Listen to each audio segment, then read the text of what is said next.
Bismillahirrahmanirrahim. Assalamualaikum warahmatullahi wabarakatuh.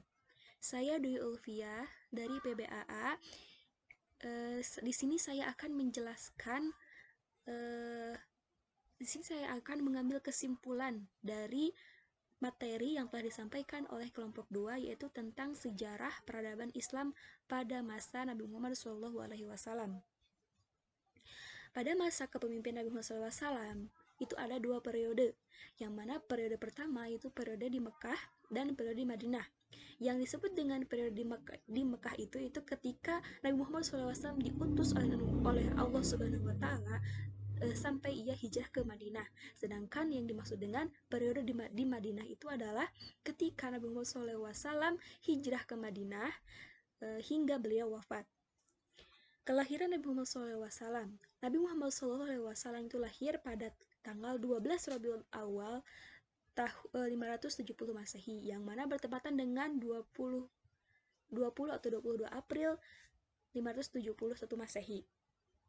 Nah, pada masa itu ketika lahir Nabi Muhammad SAW sudah dalam kondisi yatim karena telah ditinggalkan oleh ayahnya yang bernama Abdullah ketika beliau sedang dalam kandungan Siti Aminah.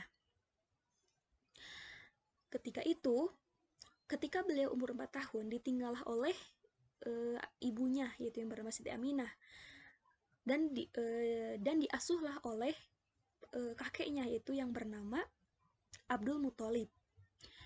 Abdul Muthalib di sini mengasuh Nabi Muhammad SAW dengan penuh kasih sayang, sehingga ketika tibalah waktu beliau wafat, yaitu pada usia beliau 6 tahun, dititipkanlah kepada Abu Thalib untuk mengasuh Nabi Muhammad SAW ketika Abu Muthalib wafat.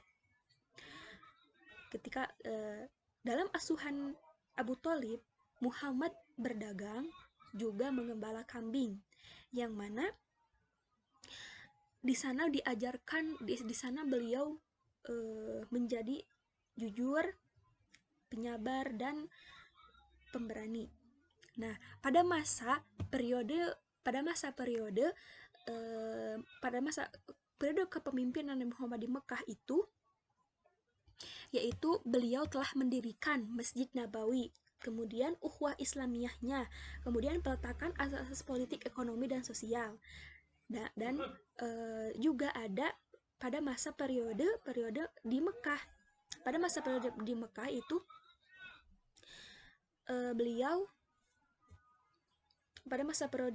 beliau berdakwah secara terang-terangan.